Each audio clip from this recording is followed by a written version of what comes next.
नमस्कार मेरे दोस्तों, कैसे हैं आप लोग। मुझे उम्मीद है आप लोग अच्छे होंगे। आज हम लोगों ने एक नया सीरीज स्टार्ट किया है। इस सीरीज का नाम है मिशन टारगेट हिंदी जेआरएफ।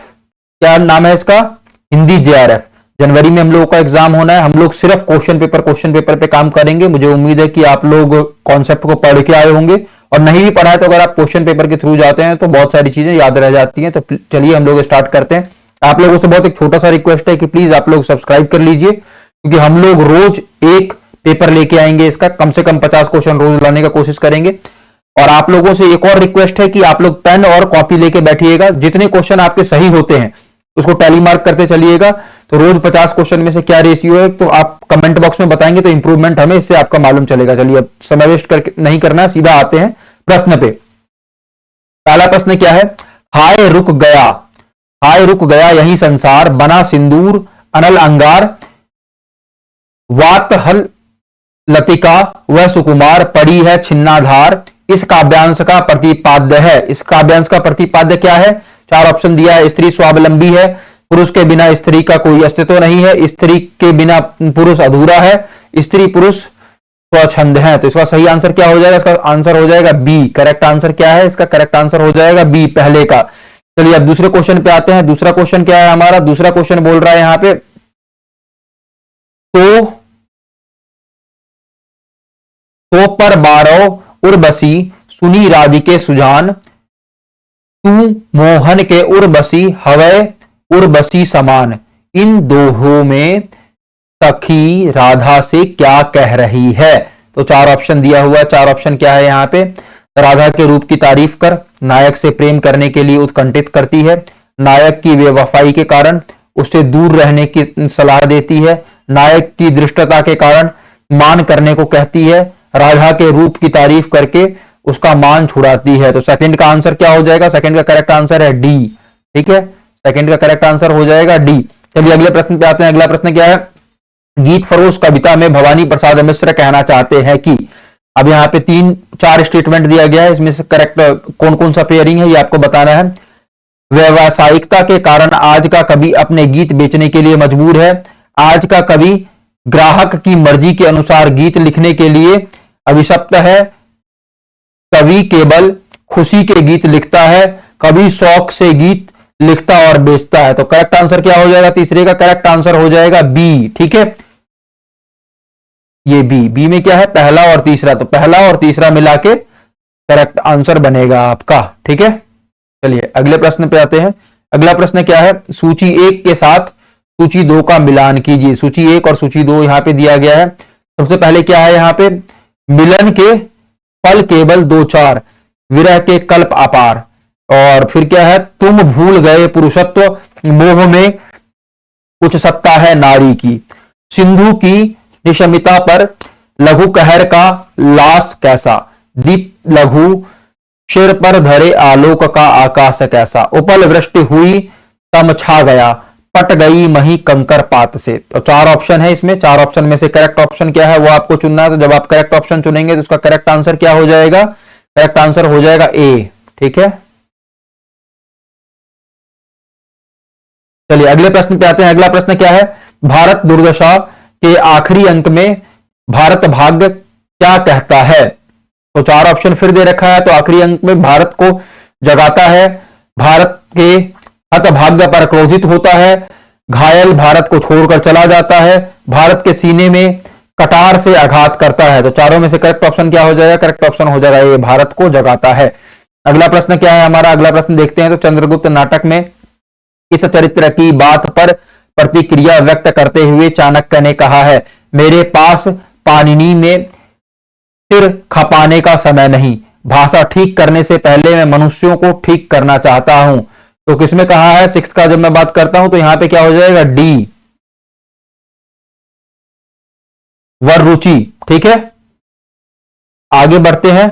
अगला क्या है हमारा? सातवां क्वेश्चन क्या है? निम्नलिखित में से कौन सी कहानी ठुमरी कहानी संग्रह में नहीं है? 4 कहानियों के नाम है।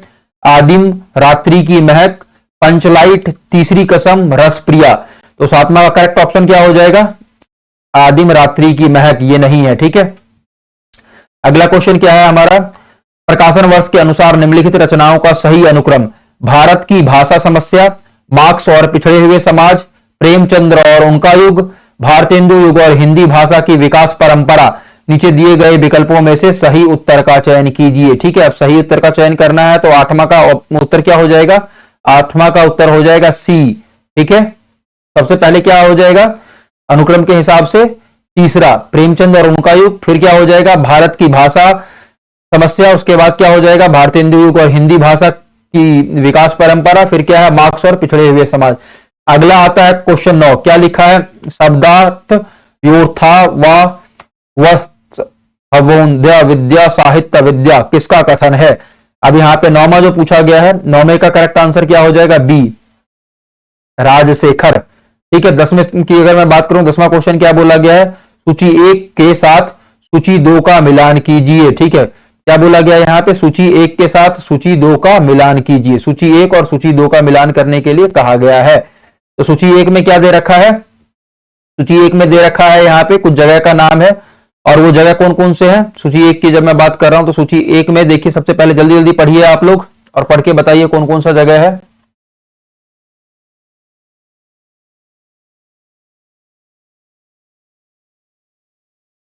ठीक है, मुझे उम्मीद है कि आप लोगों ने पढ़ लिया होगा। सूची 1 में जो जगह है, सबसे पहला यहां पे क्या दे रखा है? लाहौर। ठीक है, उसके बाद सिपालगंज, फिर क्या है कान्याकुब्ज, फिर क्या है अमृतसर, और उसके बाद क्या है यहाँ पे 4 ऑप्शन दे रखे हैं। तो 4 जो ऑप्शन दे रखे हैं क्या क्या है? राग दरबारी, झूठा सच, उसके बाद उसने कहा था बान्ना भट्ट की आत्मकथा। तो इसका करेक्ट ऑप्शन क्या हो जाएगा? करेक्ट आंसर क्या हो जाएगा? 10वें का करेक्ट आंसर हो जाएगा, यहां देखिए अगले पेज पे, ए। ठीक है, लाहौर किससे जुड़ा हुआ है? लाहौर जुड़ा हुआ झूठा सच से। ठीक है, उसके बाद जब मैं बात करता हूं लाहौर के बाद अगला क्या है? देखिए सबसे पहले लाहौर को मैच कर लीजिए, किससे जुड़ा हुआ है? झूठा सच। ठीक है, बी किससे जुड़ा हुआ है? सिपालगंज, राग दरबारी से। ठीक है, उसके बाद सी, सी क्या है? कान्याकुब्ज, ये किससे जुड़ा हुआ है? बान्ना भट्ट की आत्मकथा से।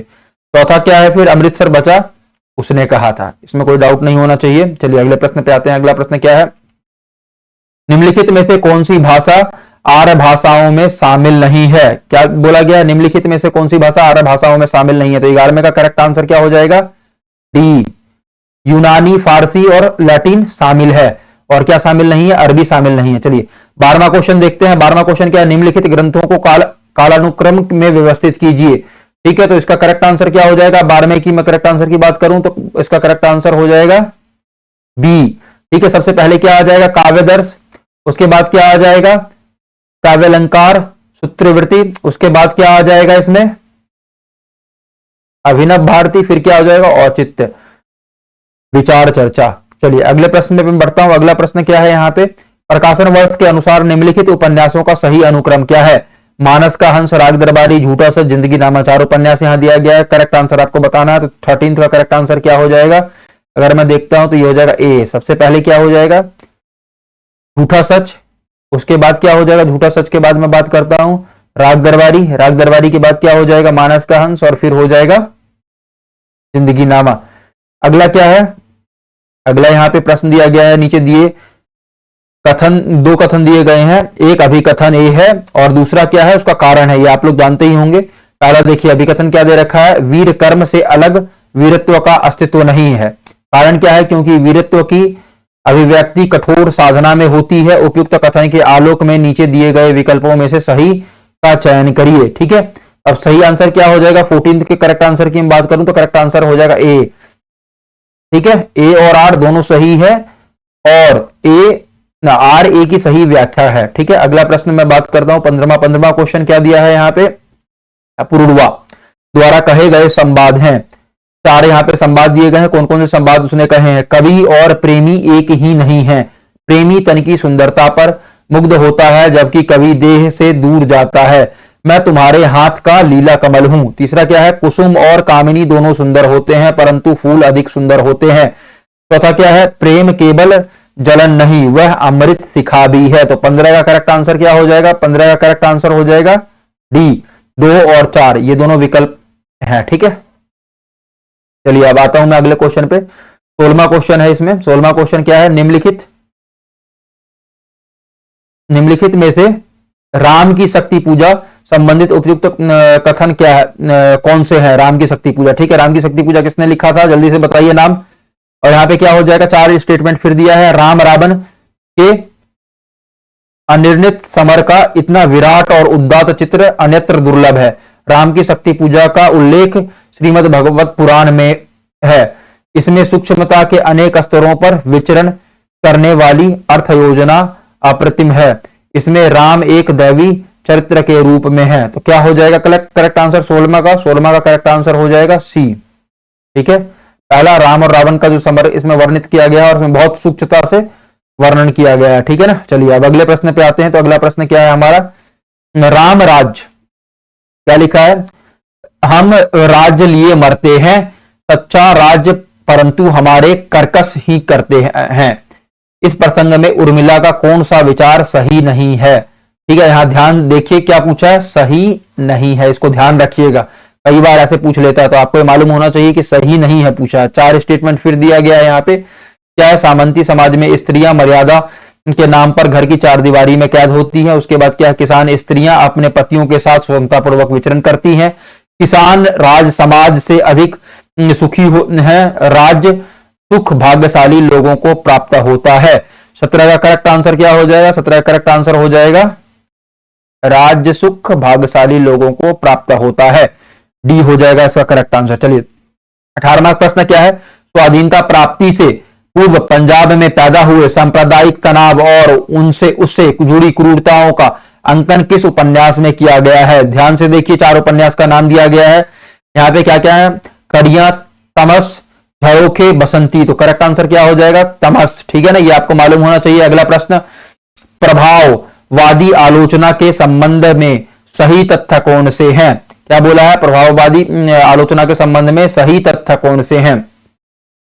यहां पे फिर 4 कथन दिया गया है। तो क्या है, प्रभाववादी आलोचना में अवचेतन मन का महत्व होता है। पद्म सिंह शर्मा की आलोचना पद्धति प्रभाववादी आलोचना है। आलोचनात्मक संबंध, आलोचक स्वयं एक प्रकार की रचना करने लगता है। सहृदय आलोचक काव्य कीर्ति को पढ़कर प्रभाव ग्रहण करता है। ठीक है, और यहां पे फिर 4 ऑप्शन दिए गए हैं। तो 4 ऑप्शन जो दिए गए हैं उसमें से करेक्ट आंसर क्या हो जाएगा, 19 का करेक्ट आंसर हो जाएगा इसका डी। ठीक है, दूसरा और चौथा तथ्य जो है सही है। उसके बाद आगे बढ़ते हैं। तो अगला क्या है इसमें, अगला प्रश्न है, सूची 1 के साथ सूची 2 का मिलान कीजिए। सूची 1 में क्या है, अब देखिए कुछ दिया गया है यहाँ पे, राजभाषा आयोग, राष्ट्रपति का आदेश, राजभाषा अधिनियम, राजभाषा नियम। और उसके बाद सूची 2 में वर्ष दिया गया है। तो यहाँ पे 4 वर्ष दिया गया है। तो सबसे पहले मैं राजभाषा आयोग की बात करता हूं। तो राजभाषा आयोग कहां पे जाएगा, जल्दी देखिए ध्यान से। इसका राजभाषा आयोग की जब मैं बात करता हूं तो कहां चला जाएगा, पहले तो करेक्ट आंसर इसका है ए। तो राजभाषा आयोग कहां गया, ठीक है, क्लियर। ये टिक सही नहीं लगा है, इसको सही से बना दिया जाए। हाँ, तो राजभाषा आयोग कहां चला जाएगा, 1955। ठीक है, उसके बाद क्या है, दूसरा राष्ट्रपति का आदेश, ये कहां चला जाएगा, 1960। उसके बाद तीसरा क्या है अपने पास, तीसरा है अपने पास राजभाषा अधिनियम। तो राजभाषा अधिनियम कहां चला जाएगा, 1963। और चौथा क्या है, चौथा राजभाषा नियम, ये कहां चला जाएगा, 1976। इसमें अब आपको कोई डाउट नहीं होना चाहिए, डाउट सबका क्लियर हो गया होगा। तो चलिए अब 20वें के बाद अगले क्वेश्चन पे बढ़ते हैं। अगला क्वेश्चन हमारा कौन सा है, 21वां क्वेश्चन है ना। 21वें क्वेश्चन पे बढ़ते हैं। क्या यहां पे बोल रहा है, नीचे 2 कथन दिए गए हैं, वही सेम है कि अभिकथन और कारण दिया गया, आपको चुनना है। तो क्या है अभिकथन, उपन्यास मानवेतर चित्रण का निषेध करता है। कारण क्या बोलता है, क्योंकि वह मानव चरित्र चित्रण पर विशेष बल देता है। अब क्या सही है इसमें से आपको ये देखना है। तो 21वां का करेक्ट आंसर क्या हो जाएगा, डी। कैसे, ए असत्य है लेकिन आर सत्य है। ठीक है, ए असत्य है, उपन्यास मानवेतर चित्रण का निषेध करता है, ये असत्य है। ठीक है, चलिए अगले प्रश्न पे आते हैं। तो अगला प्रश्न क्या है हमारे पास, फिर वही सेम है, अभिकथन और कारण। तो अभिकथन क्या है, नाटक का एक उद्देश्य जनोपदेश है। ठीक है, क्योंकि नाटक में उपदेश के सिवा कोई और बात नहीं हो सकती। लेकिन इसका आंसर क्या हो जाएगा, इसका आंसर क्या हो जाएगा, सी, क्योंकि पहला सही है और दूसरा गलत है। अब मैं अगले प्रश्न की बात करता हूं। अगला प्रश्न क्या है हमारे पास, अगला प्रश्न हमारे पास लाला श्रीनिवास दास की रचनाएं हैं? प्रहलाद चरित, रणधीर और प्रेम मोहिनी, नियम निर्घोष, कीर्ति केतु। इन चारों में से कौन कौन सी रचना है, उसका एक पेयर है, वो पेयर चुनना है। तो 23 का करेक्ट आंसर क्या हो जाएगा? 23 का आंसर हो जाएगा ए में क्या है? एक और दो, प्रहलाद चरित और रणधीर और प्रेम मोहिनी। चलिए अब मैं आगे बढ़ता हूं अगले प्रश्न पे। अगला प्रश्न क्या है? चंद्रदेव से मेरी बातें हिंदी साहित्य की पहली कहानी थी जिसने अपने समय की राजनीति और अर्थनीति को केंद्रीय कथ्य बनाया। यह कथन किसका है? चार नाम है, देवी शंकर अवस्थी, मधुरेश नामवार सिंह, भवदेश पांडे। तो 24 का करेक्ट आंसर क्या हो जाएगा? 24 का करेक्ट आंसर हो जाएगा डी। ठीक है, भवदेव पांडे का। अगला प्रश्न है हमारे पास, निम्नलिखित में से किसके मतानुसार साहित्य इतिहास की व्याख्या द्वंद्वात्मक पद्धति के आधार पर होनी चाहिए? तो किसके आधार अनुसार ऐसा होना चाहिए? तो करेक्ट आंसर हो जाएगा हीगल। ठीक है, अगले प्रश्न पे मैं बढ़ता हूं। तो अगला प्रश्न क्या है हमारे पास? प्रकाशन वर्ष के अनुसार निम्नलिखित रचनाओं का सही अनुक्रम है। ठीक है, प्रकाशन वर्ष के अनुसार बताना है। मध्यकालीन, बोध का स्वरूप, हिंदी साहित्य का आदिकाल, कबीर और हिंदी साहित्य की भूमिका। इस चारों में से करेक्ट ऑप्शन को चुनना है जो पेयरिंग है। तो करेक्ट हो जाएगा आपका डी। ठीक है, डी में क्या है? सबसे पहले चौथे नंबर पे देखेंगे हिंदी साहित्य की भूमिका, उसके बाद तीसरे नंबर पे देखिए कबीर, उसके बाद दूसरे नंबर पे देखिए तो हिंदी साहित्य का आदिकाल, और उसके बाद मध्यकालीन, बोध का स्वरूप। चलिए अब आते हैं 26 के बाद हम 27वें क्वेश्चन पे आते हैं। तो 27वां क्वेश्चन क्या है हमारा? चंद्रबरदाई ने पृथ्वीराज रासों में निम्नलिखित में से मुख्यतः किस छंद का प्रयोग किया है? तो इसका करेक्ट आंसर क्या हो जाएगा? इसका करेक्ट आंसर हो जाएगा 27 का सी। ठीक है, कवित्व का। इसमें कोई डाउट नहीं होना चाहिए। अगले प्रश्न पे आते हैं, निम्नलिखित में से कौन चंदन बाला रास के रचयिता है? चंदन बाला रास के रचयिता कौन है? करेक्ट आंसर क्या हो जाएगा? 28 का करेक्ट आंसर इसका हो जाएगा डी। ठीक है, आशु। उसके बाद अगला 29 क्वेश्चन क्या है? निम्नलिखित में से किसका संबंध मनोविश्लेषणवाद से नहीं है? ठीक है, क्या बोल रहा है? निम्नलिखित में से किसका संबंध मनोविश्लेषणवाद से नहीं है? तो सही आंसर क्या हो जाएगा इसका? सही आंसर इसका हो जाएगा बी, पाठ संरचना। चार विकल्प दिए गए थे यहाँ पे, कामवृत्ति, पाठ संरचना, अहम और मनोविश्लेषण पद्धति। और यहाँ पे ध्यान रखिए क्या बोला है? नहीं है, ये आपको मालूम होना चाहिए। ठीक है, ध्यान से पढ़िएगा। अगला क्या है प्रश्न हमारे पास? अगला प्रश्न मैं देखता हूं तो यहाँ पे क्या है? सूची 1 सूची 2 से मिलाना है। क्या क्या है सूची 1 में? दलित जीवन, राजनीतिक बोध, जीवनी परक उपन्यास, आत्मकथा शैली। ठीक है, उसके बाद जब यहाँ पे देखता हूँ सूची 2 में तमस, मानस का हंस, शेखर एक जीवनी, धरती धन्ना अपना। तो सही से मिलाएंगे हम तो क्या इसका ऑप्शन बनेगा? पेयरिंग बनेगा बी। ठीक है, बी बनेगा। तो सबसे पहले देखेंगे ए में क्या है? दलित जीवन। दलित जीवन किससे मैच करता है? धरती धन्ना अपना। ठीक, उसके बाद जब मैं देखता हूं बी में क्या है? सबसे पहले राजनीतिक बोध। राजनीतिक बोध कहां से आता है? तमस। ठीक है, फिर मैं उसके बाद तीसरे का मिलान करता हूं। तीसरा क्या है? जीवनी परक उपन्यास, मानस का हंस हो जाएगा। ठीक है, उसके बाद ये देखिए थोड़ा गलत हो गया है। हाँ, चौथे की मैं बात करता हूं। चौथा क्या है? आत्मकथा शैली। तो एक ही बचा, शेखर एक जीवनी, है ना, ये आत्मकथा शैली में लिखा गया है। चलिए अब अगले प्रश्न पे बढ़ता हूं मैं। तो अगला प्रश्न क्या है यहाँ पे?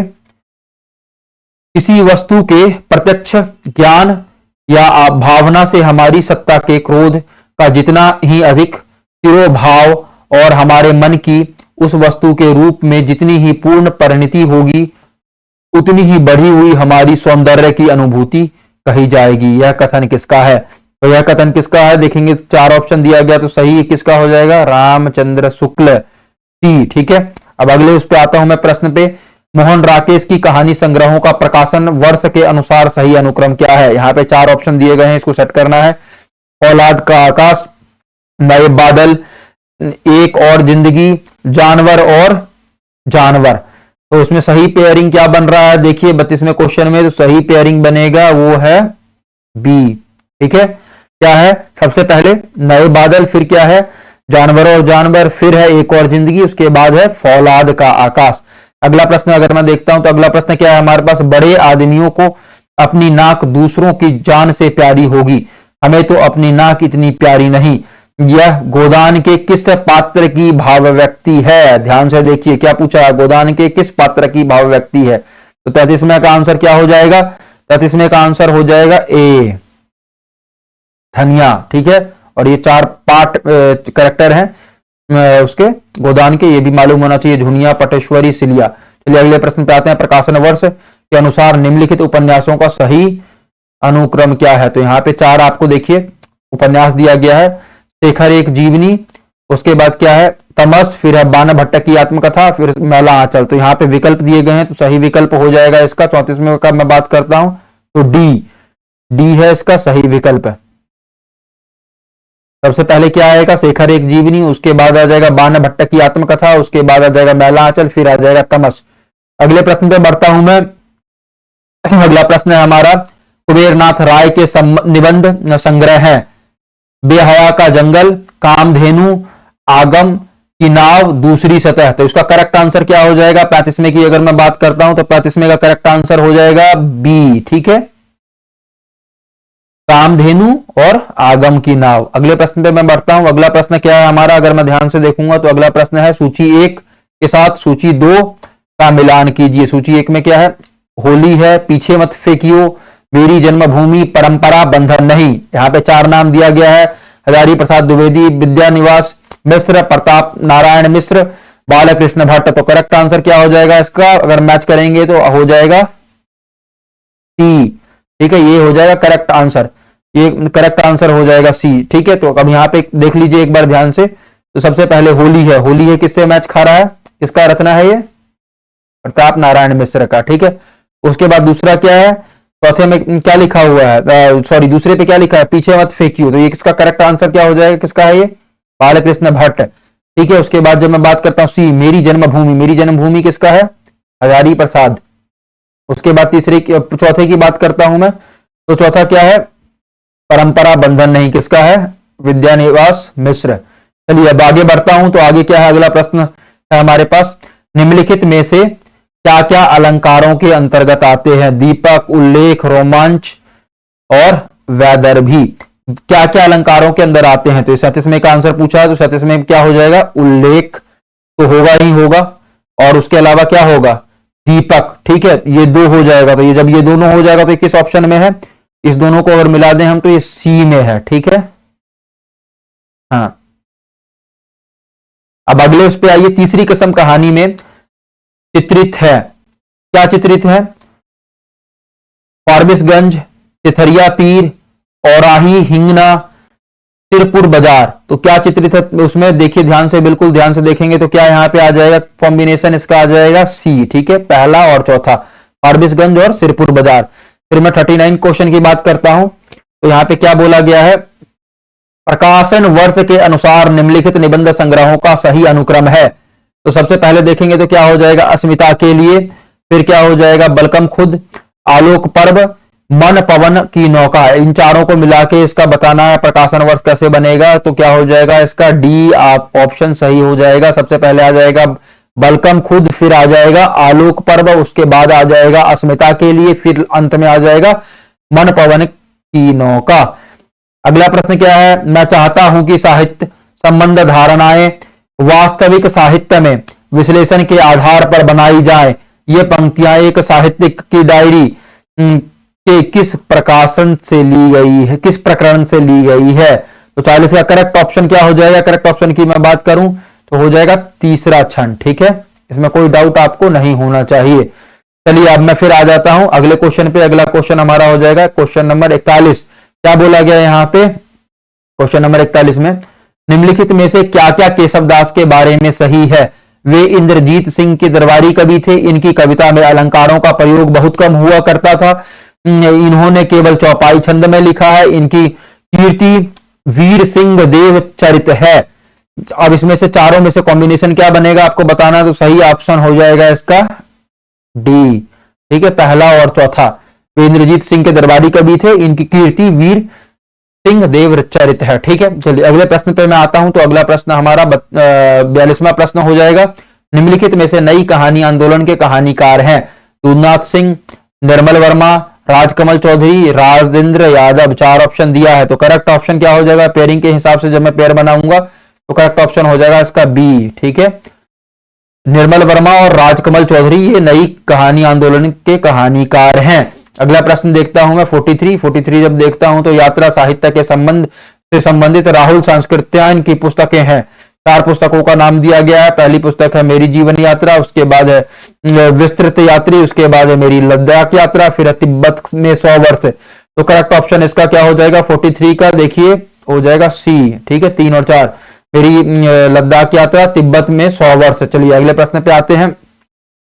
रामचंद्र शुक्ल के अनुसार इंसा अल्लाह खान ने अपनी भाषा को किस प्रकार के शब्दों से मुक्त रखने की प्रतिज्ञा की थी? ठीक है, जब मैं देखता हूं यहां पे बाहर की बोली, भाखापन, गवारी, तमस, तो क्या हो जाएगा 44 का आंसर हो जाएगा तत्सम। ठीक है, तत्सम शब्दों से दूर रखने की प्रतिज्ञा की थी। तो अगला प्रश्न क्या है? रामचंद्र शुक्ल ने उसने कहा था कहानी के बारे में लिखा है। आप लोगों ने पढ़ा होगा उसने कहा था कहानी, इसका थीम क्या है बताइए जल्दी से। 4 स्टेटमेंट है, 4 स्टेटमेंट को देखिए जल्दी से। तो क्या है? वे कहानियां जीवन के बड़े मार्मिक रूप में होती हैं, उसमें भीतर से प्रेम का एक स्वर्गीय स्वरूप झांक रहा है। दूसरी कोटि की कहानियों में एक बड़ा भारी भेद है, इसकी घटनाएं ही बोल रही हैं, पात्रों के बोलने की अपेक्षा नहीं। नीचे दिए गए विकल्पों में से सही पेयरिंग क्या है? सही पेयर चुनना है। क्या क्या सही है आपका? तो 45 का ऑप्शन हो जाएगा सी। सी में क्या हो जाएगा? दूसरा और चौथा। चलिए अगले प्रश्न पे आ जाते हैं। अगला प्रश्न क्या है? अंडरस्टैंडिंग पोएट्री पुस्तक के लेखक हैं। सीधा सीधा डायरेक्ट प्रश्न पूछा है, इसका आंसर क्या हो जाएगा 46 का? 46 का आंसर हो जाएगा सी।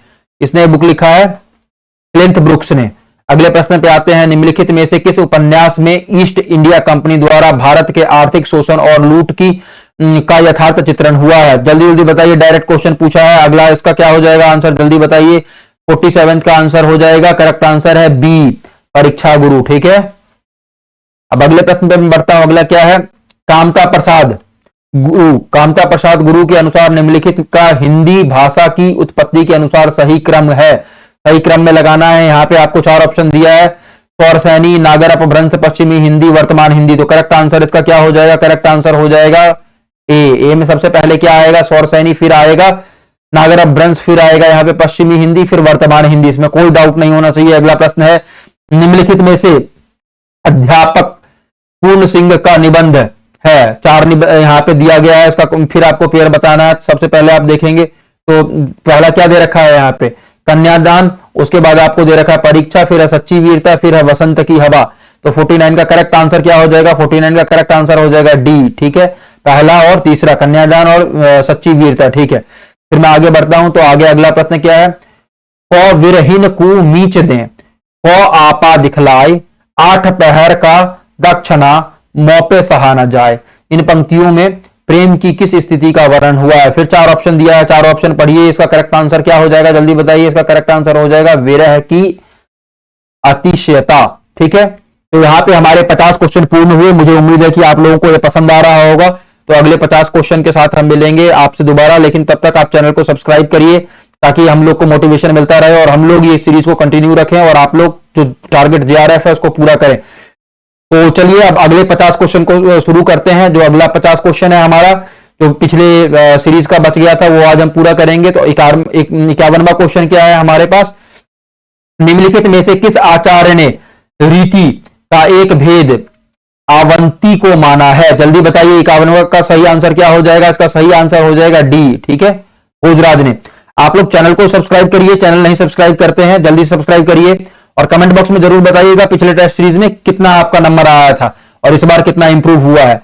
अगला प्रश्न है हमारे पास। निम्नलिखित में से कौन सा विद्वान अस्तित्ववाद का चिंतक नहीं है? Albert Camus, Ezra Pound, Martin Heidegger, John Paul Sartre. तो सही आंसर क्या हो जाएगा? इसका सही आंसर हो जाएगा एजरा पाउंड। ठीक है, उसके बाद अगला प्रश्न है हमारे पास। अगला प्रश्न में क्या बोला गया है?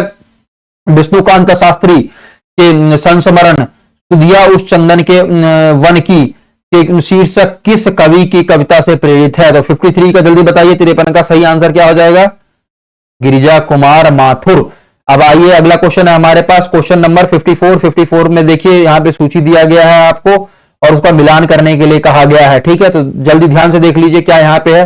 प्रकृति जाके जोई अंग परी, स्वान पूछ कोटिक जो लागे, सुधी न काहू करी। फिर अगला क्या बोला गया है, बहुविध चित्र बनाए के, हरि रचो क्रिया रास, जेही न इच्छा झूलिबे, की ऐसी बुद्धि हुई पास, थारो रूप देखा अटकी, कुल कुटुंब सजन सकल बार बार हटकी। ये तीसरा था। चौथा क्या है, गुर नित मोहि प्रबोध दुखित, देखी आचरण मम, मोहि उप जय अति क्रोध, दम भही नीति की भावई। चार ऑप्शन है, सूरदास, कबीरदास, मीरा और तुलसीदास।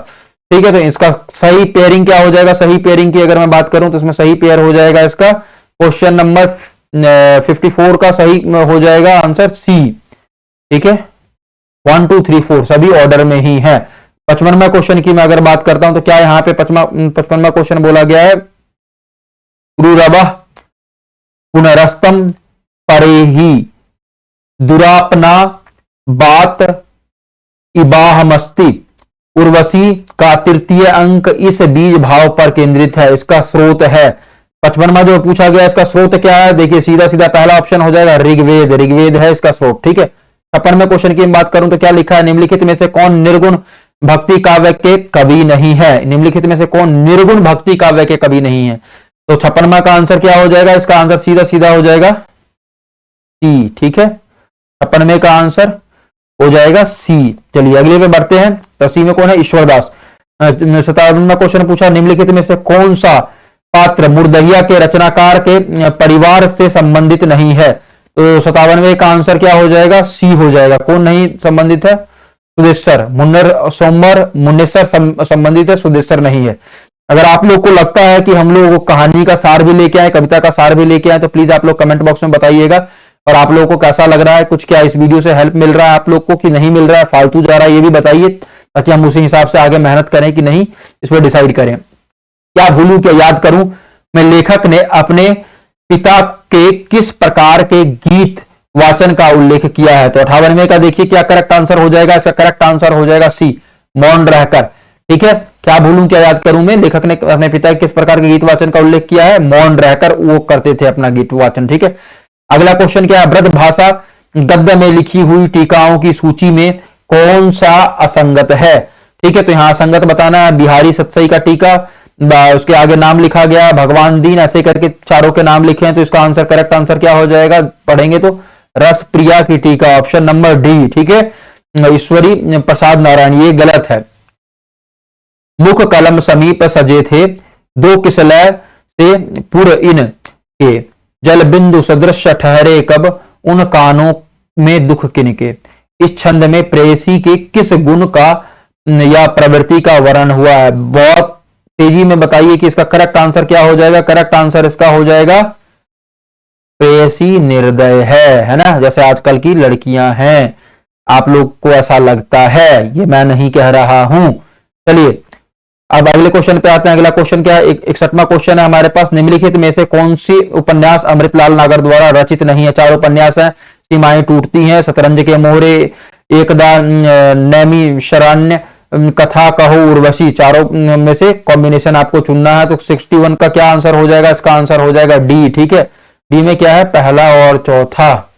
और ध्यान रखिएगा नहीं है पूछा है, कहीं आप है वाला टिक करके आ गए। पहला क्या, सीमाएं टूटती हैं, कथा कहो उर्वशी, ये नहीं है। ठीक है, अगला प्रश्न क्या है, कविता क्या है, निबंध चिंतामणि के किस भाग में संकलित है। जल्दी ध्यान से देखिए, कविता क्या है, निबंध चिंतामणि के किस भाग में संकलित है। तो जल्दी जल्दी इसका आंसर बताइए। तो 62 का करेक्ट आंसर क्या हो जाएगा, चिंतामणि भाग 1। ठीक है, अगला प्रश्न देखिए, अगला प्रश्न क्या है, यहाँ पे सूची 1 के साथ सूची 2 का मिलान कीजिए। वही है अभिमन्यु अनंत, जोगिंदर सिंह कंवल, सूर्य प्रसाद वीरे, उसके बाद क्या है सहोदरा शिव, और यहाँ पे 4 फिर दे रखे हैं, सूरीनाम, त्रिनिदाद, मॉरिशस, फिजी, जगह के नाम है ये। तो आपको मैच करना है। तो 63 का सही क्या हो जाएगा, अगर मैच करेंगे हम तो सी ऑप्शन हो जाएगा। ठीक है, तो सी में क्या आ जाएगा, ध्यान से देखिए, पहले का ऑप्शन का क्या हो जाएगा, 2 मॉरिशस, इनका संबंध किसके साथ है, फिजी, और उसके बाद इनका संबंध किसके साथ है, सूरीनाम, सहोदरा शिव का संबंध त्रिनिदाद। ठीक है, ये चारों आपको समझ में आ जाना चाहिए। चलिए अब अगले पे बढ़ते हैं। फिर वही अभिकथन और कारण आ गया है। क्या बोला गया है? दलित विमर्श का वैचारिक आधार बाबा साहेब अंबेडकर का दर्शन है। ठीक है, कारण क्या बोलता है? क्योंकि अंबेडकर दर्शन पर मात्र दलित विमर्श विचार कर सकता है।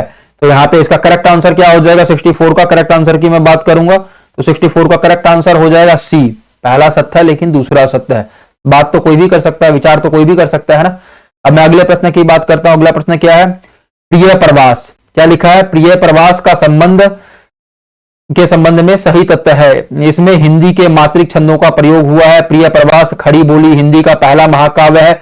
इसमें छंदों का के तुकांतता नहीं है। इसमें 27 सर्ग है। तो चार ऑप्शन में से क्या सही है? इसका जो पेयर है 65 का क्या हो जाएगा? डी। ठीक है, 2 और 4।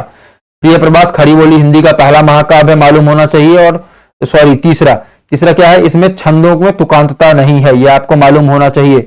ये करेक्ट आंसर था किसका? 65 का। चलिए अगले प्रश्न पे आते हैं। 66 क्वेश्चन है हमारे पास। रामचंद्र शुक्ल के अनुसार शिव सिंह सरोज के गिनाए गए ग्रंथ हैं राम सतसई, उसके बाद कड़का रामायण, दोहावली, कवित्ता रामायण। इसका करेक्ट आंसर क्या हो जाएगा? 66 का करेक्ट आंसर हो जाएगा ए। ए में क्या है? पहला और दूसरा। ठीक है, कौन कौन? राम सतसई और कड़का रामायण, ये आपको मालूम होना चाहिए। चलिए, आप लोग को स्पीड स्लो लग रहा है तो आप लोग अपने एंड पे स्पीड फास्ट भी कर सकते हैं, और अगर तेज लग रहा है तो स्लो भी कर सकते हैं आप लोग। ये आपके लिए टोटली फीचर है यूट्यूब में। ठीक है, अगला प्रश्न क्या है? 67 क्वेश्चन जो है हमारे पास। 67 क्वेश्चन की मैं बात करता हूं तो ये है हमारे पास क्या? ध्यान से देखिए, 67 क्वेश्चन जो है हमारे पास, वहां पे पूछ रहा है सूर्यकांत त्रिपाठी निराला। ठीक है, क्या पूछा है? सूर्यकांत त्रिपाठी निराला के बारे में रामचंद्र शुक्ल की क्या स्थापनाएं हैं? निराला जी में बहु वस्तु निधि प्रतिभा है। प्रसाद और पंत की तरह निराला में लाक्षणिक वैलक्षण लक्ष्य की प्रवृत्ति है। निराला जी को सामाजिक बंधन पसंद थे। निराला जी पर बंग भाषा की काव्य शैली का प्रभाव था। तो इसका सही पेयरिंग क्या हो जाएगा? 67 की अगर मैं बात करूं तो सी। ठीक है, पहला और चौथा। निराला जी में बहु वस्तु स्पर्शिनी प्रतिभा है, और चौथा निराला जी पर बंग भाषा की काव्य शैली का प्रभाव है। 62वें क्वेश्चन की मैं बात करता हूं। और 68वां क्वेश्चन देखिए क्या है? जन्म काल के अनुसार निम्नलिखित कवियों का सही अनुक्रम है। दया प्रसाद शुक्ल सनेही, श्रीधर पाठक, रामनरेश त्रिपाठी, अयोध्या सिंह उपाध्याय, हरिओज। इनका सही बताना है तो क्या हो जाएगा? 68 का करेक्ट आंसर हो जाएगा ये। सबसे पहले यहाँ पे श्रीधर पाठक, उसके बाद देखेंगे अयोध्या सिंह उपाध्याय, हरिओज, फिर आ जाएगा दया प्रसाद शुक्ल सनेही, फिर श्रीधर पाठक। ठीक है, नहीं फिर राम नरेश त्रिपाठी। चलिए अगले प्रश्न पे आते हैं। यशपाल कृत झूठा सच उपन्यास के केंद्रीय विषय कौन से हैं? जल्दी जल्दी आप बताइए। मेरे से पहले आप लोग कॉपी में आंसर लिख लिया करिए और कुछ चेक किया करिए कि सही आपने किया है कि नहीं किया है। इससे क्या होगा कि आपको मालूम चलेगा। 4 ऑप्शन दे रखे हैं, इसका करेक्ट आंसर क्या हो जाएगा? 69 का जल्दी से बताइए। 69 का करेक्ट आंसर हो जाएगा बी। ठीक है,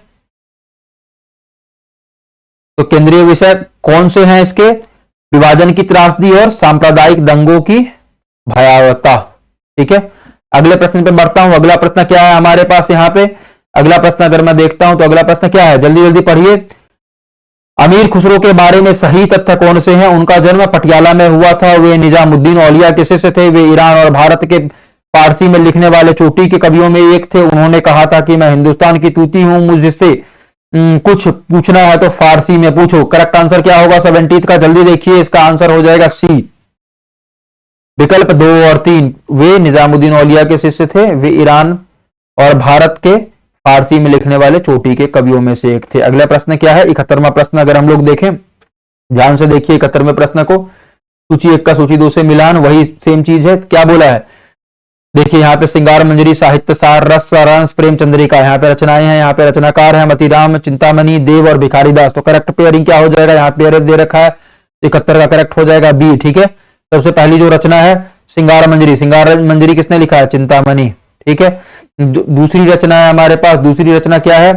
दूसरी रचना जो है हमारे पास साहित्य सार, किसने लिखा है? मतीराम। तीसरी जो रचना है हमारे पास, तीसरी रचना क्या है? तीसरी रचना है हमारे पास रस सारांश, किसने लिखा है? भिखारी दास। ठीक है, और जो चौथी रचना है हमारे पास, चौथी रचना क्या है? प्रेम चंद्रिका। किसने लिखा है? देव। ठीक है, चलिए अगले उस पे बढ़ते हैं, प्रश्न पे। अगला प्रश्न क्या है? यज्ञेय के उपन्यासों के पात्र है, अज्ञेय के उपन्यासों के पात्र हैं राधिका, सरस्वती, भुवन प्रशांत। चारों में से कौन से दो हैं? जल्दी से बताइए। पेयरिंग यहां पे पूछा है। 72 का क्या आंसर हो जाएगा? करेक्ट आंसर हो जाएगा इसका सी, भुवन और सरस्वती। ठीक है, 73वें क्वेश्चन की मैं बात करता हूं। 73वां क्वेश्चन क्या है? निम्नलिखित में से अस्तित्ववाद की विशेषता है? जीवन की निरर्थकता का बोध, जीवन की सार्थकता का बोध, मृत्यु बोध, परंपरा के प्रति आस्था। अब नीचे दिए गए विकल्पों में सही पेयरिंग बोलना, तो 73 का करेक्ट क्या हो जाएगा? इसका करेक्ट आंसर हो जाएगा बी। ठीक है, तो बी में क्या है? जीवन की निरर्थकता का बोध और तीसरा मृत्यु बोध। ठीक है, अगले प्रश्न पे आइए। अगला प्रश्न क्या है? तुम्हारा पथेरबादी पढ़ लिया पुस्तक उत्तेजक है, अर्थात अंग्रेजी शासन के विरुद्ध पाठकों के मन में अप्रसन्न करती है, पाठकों मन को अप्रसन्न करती है। आवारा मसीहा में यह किसका कथन है? जल्दी से बताइए, डायरेक्ट क्वेश्चन पूछा गया है, तो इसका करेक्ट आंसर हो जाएगा रविंद्रनाथ टैगोर। चलिए अब अगले प्रश्न में बढ़ते हैं। क्या पूछा गया है यहाँ पे? सुंदरता का आलोक स्रोत है, फूट पड़ा मेरे मन में, जिससे नवजीवन का प्रभात होगा फिर जग के आंगन में। उपयुक्त पंक्तियों के रचयिता है? जल्दी से बताइए, डायरेक्ट क्वेश्चन पूछा गया है। 75 का करेक्ट आंसर क्या हो जाएगा? सुमित्रा नंदन पंथ, ऑप्शन नंबर बी। ठीक है, अगला क्वेश्चन देखिए यहाँ पे 76वां क्वेश्चन पूछा गया है। फिर 76वां क्वेश्चन क्या है? जितनी सफलता भारतेंदु युग के लेखकों को निबंध रचना में मिली, उतनी कविता और नाटक में नहीं मिली। यह कथन किसका? जल्दी बताइए, डायरेक्ट क्वेश्चन पूछा गया है, तो इसका करेक्ट आंसर क्या हो जाएगा? रामविलास शर्मा। किसका है कथन? रामविलास शर्मा का। फिर वहीं दोबारा से आपको अभिकथन और कारण दिया गया है। ठीक है, स्त्री विमर्श स्त्री अस्मिता का समर्थन करता है, अभिकथन है। कारण क्या है? क्योंकि यह स्त्रीतर अस्मिता का परम विरोधी है। करेक्ट आंसर बोलना, जल्दी बताइए। 77 का करेक्ट आंसर क्या हो जाएगा? तो करेक्ट आंसर हो जाएगा सी। पहला तो सही है जो अभिकथन है, लेकिन कारण गलत बोला गया है।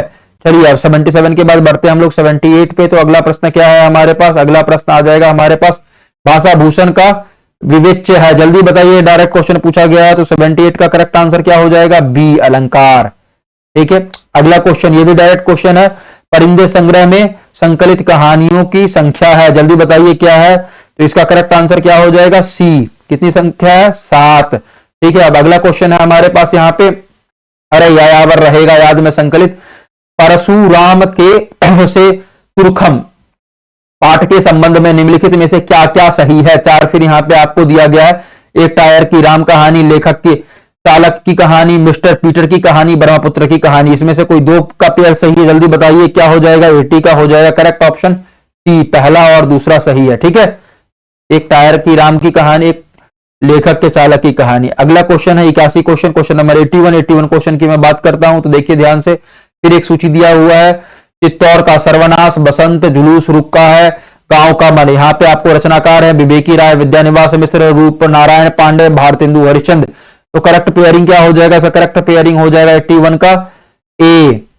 ठीक है, पहला है चित्तौड़ का सर्वनाश, ये किसने लिखा है? चित्तौड़ का सर्वनाश लिखा है रूप नारायण पांडे ने। ठीक है, उसके बाद मैं बात करता हूं दूसरा बसंत। बसंत किसकी रचना है? बसंत जो रचना है किसकी हो जाएगी? जल्दी बोलिए।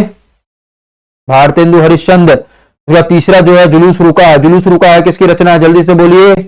विवेकी राय। ठीक है, चौथा क्या है? गांव का मन। गांव का मन किसका रचना? जल्दी से बोलिए।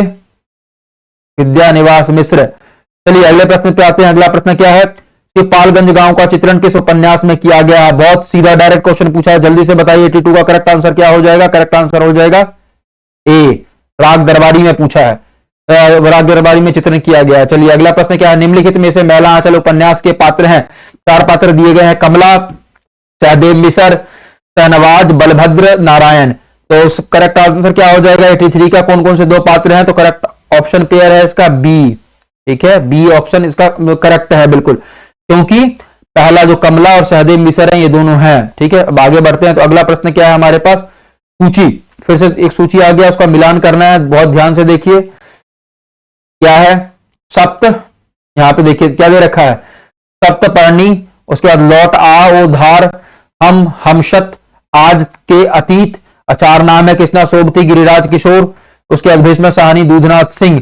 तो क्या आप ऑप्शन हो जाएगा 84 का क्या हो जाएगा करेक्ट आंसर? 84 का हो जाएगा डी। ठीक है, ध्यान से देखिए डी। पहले का क्या है? ए का क्या हो जाएगा? सप्तपर्णी गिरिराज किशोर। ठीक है, दूसरा जो है लौट आओ धार, क्या हो जाएगा इसका? दूधनाथ सिंह। ठीक है, धार किसका होता है? दूध का होता है। तीसरा क्या है? हम हमशत। हम हमशत की मैं बात करूं तो किसका रचना है ये? जल्दी से बोलिए। कृष्णा सोबती। ठीक है, उसके बाद मैं बात करता हूं आज के अतीत। आखिरी क्या बचा है यहाँ पे? भीष्म साहनी बचे हैं, तो भीष्म साहनी की रचना हो जाएगी। ठीक है, चलिए अगले प्रश्न पे बढ़ते हैं। तो अगला प्रश्न हमारे पास क्या है? निम्नलिखित में से कौन सा तद्भव शब्द नहीं है? तद्भव का विपरीत क्या होता है? जल्दी बताइए। तत्सम। जो संस्कृत के शब्द होते हैं डायरेक्ट लिए जाते हैं हिंदी में, उसको तत्सम कहते हैं। जिसका रूप परिवर्तन होता है उसको तद्भव। राख, दाहिना, खेत, कवि। 4 ऑप्शन है, जल्दी बोलिए। डायरेक्ट क्वेश्चन पूछा है यहाँ पे, तो करेक्ट आंसर क्या हो जाएगा? कवि। कवि क्या है? तत्सम। तत्सम शब्द है, तद्भव शब्द नहीं है। बाकी सब क्या है? तद्भव शब्द है। उसके बाद देखिए फिर आगे बढ़ता हूं मैं, तो यहां पे फिर सूची दिया गया, सूची मिलान करना है। सूची ध्यान से देखिए क्या लिखा है। प्लेटो, बिमशॉट डब्ल्यू के, कॉलरिज, फ्रैंक रेमंड लिविस। और यहां पे क्या है? The great tradition, Yon, lectures on Shakespeare, literary criticism, a short history. ये 4 रचनाएं, 4 रचनाकार। अब सही इसका मैच करेंगे 86 का, तो करेक्ट आंसर क्या हो जाएगा? ए। ठीक है, अब ए कैसे हो जाएगा? देखिए प्लेटो किससे मेल खाते हैं? प्लेटो का मेल हो जाएगा आइन से। ठीक है, यान से। उसके बाद में बात करता हूं बी, बिस्मार्क डब्ल्यू के। ये क्या है? इनका रचना क्या है अगर देखेंगे तो? Literary criticism. ठीक है, उसके बाद कॉलरिज। कॉलरिज की रचना क्या है? कॉलरिज की रचना है लेक्चर्स ऑन शेक्सपियर। ठीक है, उसके बाद अंतिम क्या बचा? अंतिम बचा आपका फ्रैंक रेमंड लिविस। क्या है इनका रचना? The great tradition. ठीक है, इसमें कोई डाउट नहीं होना चाहिए। अगले प्रश्न पे आता हूं मैं। अगला प्रश्न क्या है? तता लागी अब जेठ अषाढ़ी, मोहि पीऊ बिन छाजनी भई गाढ़ी, तन तिन उर भा झूरो खड़ी, भई बरखा दुख आगड़ी जड़ी। इस पूरे करबक में नागमती की विरह दशा के बारे में यह विचार किसका है? यह आशिक मासूकों की निर्लज्ज प्रलाप नहीं है, यह हिंदू गृहिणी की विरहवानी है। इसका सात्विक, मर्यादापूर्ण, माधुर्य मनोहर है। करेक्ट आंसर जल्दी से बताइए। डायरेक्ट क्वेश्चन पूछा गया है, तो 87 का करेक्ट आंसर क्या हो जाएगा? इसका आंसर हो जाएगा बी, रामचंद्र शुक्ल। जहां पे भी ज्यादा संस्कृति की बात करते हुए नजर आएंगे तो रामचंद्र शुक्ल होंगे। अगला क्या है हमारे पास? अगला क्वेश्चन है, निम्नलिखित में से कौन से 2 ग्रंथ विशेष रूप से रस से संबंधित है? तो रस से संबंधित 2 ग्रंथ, यहाँ पे 4 ग्रंथों के नाम दिए हुए हैं। दश रूपक, काव्यदर्श, साहित्य दर्पण, काव्यालंकार। तो करेक्ट आंसर क्या हो जाएगा? 88 का करेक्ट ऑप्शन हो जाएगा इसका ए। ठीक है, पहला और तीसरा, दश रूपक, साहित्य दर्पण, ये किससे जुड़े हुए हैं? रस से जुड़े हुए हैं। अगला प्रश्न क्या है हमारे पास यहां पे? Thomas Stearns, Thomas Stearns Eliot के अनुसार परंपरा, परंपरा क्या होता है ये बताना है यहाँ पे। जल्दी से देखिए परंपरा क्या है, तो आपको बिल्कुल ध्यान से देखना है। परंपरा के बारे में यहाँ पे पूछा गया, और किसके अनुसार पूछा गया है? तो ये पूछा गया है टॉमस स्टर्न इलियट के अनुसार। तो परंपरा क्या हो जाएगा? जल्दी से बताइए। 89 डायरेक्ट क्वेश्चन पूछा गया, तो करेक्ट आंसर क्या हो जाएगा? जीवित संस्कृति का एक अंश है। ठीक है, जीवित संस्कृति का एक अंश है। Question number 90। अब हम 90th क्वेश्चन पे आ गए हैं। इसके बाद 10 क्वेश्चन बचेंगे, वो बहुत सरल होते हैं। तो प्लीज आप लोग सब्सक्राइब करिए, ताकि सब्सक्राइबर बढ़ेंगे तभी हम लोग अगला वीडियो लेके आएंगे। चलिए अब यहाँ पे क्या है? बच्चन सिंह के अनुसार परिवर्तन कविता से संबंधित सही तथ्य कौन से हैं? जीवन की संकुलता और परिवर्तन की द्वंद्वात्मकता ने इस कविता के रूप विधान को जटिल और प्रभावशाली बना दिया है। परिवर्तन में एक ही लय का प्रयोग किया गया है। इनमें कहीं कहीं संस्कृति की तत्सम शब्दावली के द्वारा परिवर्तन के भयंकर रूप आकार का चित्रण किया गया है। कभी परिवर्तन का स्वागत करना नहीं चाहता है। तो 90th का करेक्ट ऑप्शन क्या हो जाएगा? बहुत सीधा क्वेश्चन पूछा गया है, तो इसका ऑप्शन हो जाएगा सी। ठीक है, पहला और तीसरा। पहला क्या है? जीवन की संकुलता और परिवर्तन की द्वंद्वात्मकता ने इस कविता के रूप विधान को जटिल और प्रभावशाली बना दिया। और तीसरा, इसमें कहीं कहीं संस्कृत के तत्सम शब्दावली के द्वारा परिवर्तन के भयंकर रूपाकार का चित्रण किया गया है। समझ गए? बच्चन सिंह के अनुसार परिवर्तन कविता से संबंधित ये सही तथ्य थे। अब आगे आते हैं तो आगे हमारे पास क्या आ जाएगा, आगे आप देखेंगे तो यहां पे एक आपको दिया गया है, पढ़ना है इसको और इसके बेस पे आपको आंसर करना है। तो ज्यादा समय नहीं लूंगा, तो आप पढ़ लीजिए, एक बार पढ़ लेता हूं मैं। पशुत्व में जिस प्रकार अधिक ज्ञान प्रसार की विशेषता है, उसी प्रकार भाव प्रसार की भी। पशुओं के पशुत्व से मनुष्य प्रेम की पहुंच प्रायः अपने जोड़े बच्चों या खिलाने पिलाने वाला तक ही होती है। इसी प्रकार उनका क्रोध भी अपने सताने वालों तक ही जाता है, वर्ग या पशु मात्र को सताने वाले तक नहीं पहुंचता।